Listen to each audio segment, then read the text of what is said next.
Rishi Sunak has defended police powers used during the coronation despite backlash over the treatment of those poor wee protesters who were in the back of the van and they were arrested and taken away and their day was spoilt. We know your views. They would have had their deck chairs and their bunting all ready to sit there, and then there was nasty policemen took them away and spoilt their little protest, their little celebration that was going on.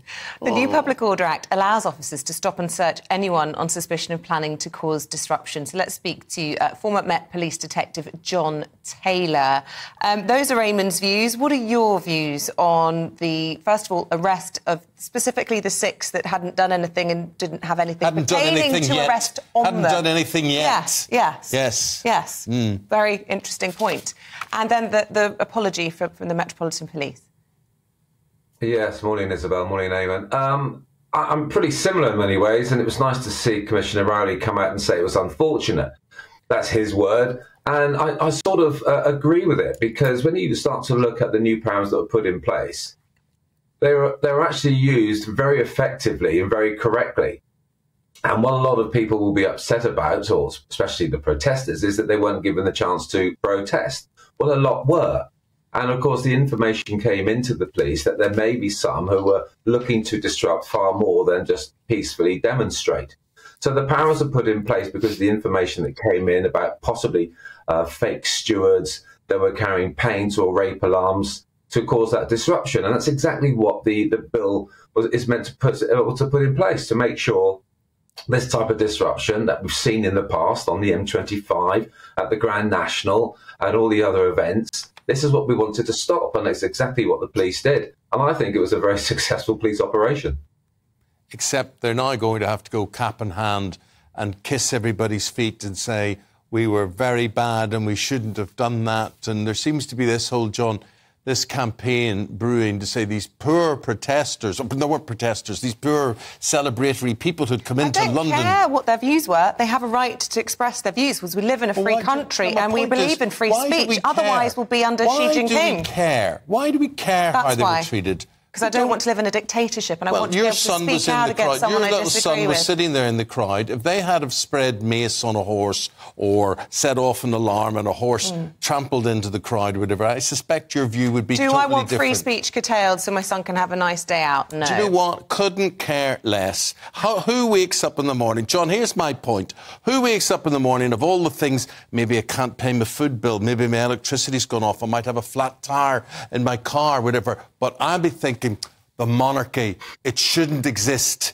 That's I just can't get in the head of people that is their priority in life. I understand, and I actually agree with you both, but I do believe in a right to express your opinion. But one thing we've got to know now is that we've never lived in a society that allows us now to complain basically about anything. And because of the platforms like social media, you tend to find that there's other people out there with the same sort of reasoning or understanding that you may have, or your complaints, as you say, Eamon. But I agree. I mean, people wake up and you think, well, that's what I'm going to do. It just seems surely there's other things, especially when it comes down to the coronation. The reason I say that is the coronation, as a lot of people have said, is once in a lifetime. So when you've got the Grand National happens every year, they'll say, oh, well, we'll target that next year, we'll target that next year. That coronation was once, and 99.8% of everybody wanted to see the coronation. They didn't want to see the protesters. So for me, there's sort of a time and a place when have your voice heard. There was no need for it to happen at the coronation. And bear in mind, we're not just talking about anti-monarchists here. You had Just Stop Oil. You had Insulate Britain. Everybody taking part of using that platform to get their voice heard. Well, perhaps that wasn't the time to do it for the coronation. But yet, in this country, we don't have a dictatorship. People have the right to voice their opinions. What they don't have is a thing to disrupt. It wasn't that long ago that we saw that horse, that police horse, sort of stampede down the road, and that poor police officer went straight into a road sign, injuring herself. That's what can happen. Yeah, I remember that. That was during the Black Lives Matter protest, and there was a huge number of injured police officers. That was awful. Look, Sadiq Khan, very unhappy with the Metropolitan Police. He's asked for an investigation into this. It does feel like every other day the Metropolitan Police are in trouble for something or other. Where do you think that will go? I mean, where do you think an investigation will land on the balance of all of this, given that someone like David Davis, a Conservative Party member, has also said that these new rules under this Public Order Act are actually just a bit too crude and need finessing? Yeah, I think he's wrong. Because when you've got this type of disruption occurring on the M25, as I say, or national events, you're going to need these type of powers put in place for the police to be able to do something. Because until then, we can't. If somebody is going to lock themselves onto a fence or a road, etc., with glue. Again, what people must understand is the police, even here, have operated to what they call that mnemonic plan. They were proportionate, legal, they're accountable, and it's necessary.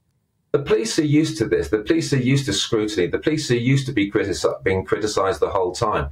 But at the end of the day, you know, they have a job to do. And the new Public Order Bill 2023 was put in place by Parliament, and it was used effectively by the police. So I don't think anything really will come of this, apart from, as we always hear, there's a lot of lessons to be learned, and they will be learned. But no, I think the police acted exactly well. And what must be said, we talk about the Metropolitan Police. I'm very fortunate to know other forces. I was proud of the fact that you had Essex, Hertfordshire, Kent, all these other forces working alongside the Met. They're actually making the arrests together. That's not really seen. So I think it's, congratulations to all the police officers that took part. Jon, thanks for your views. You've been listening to Jon Taylor, former Metropolitan Police detective there. Thank you, Jon.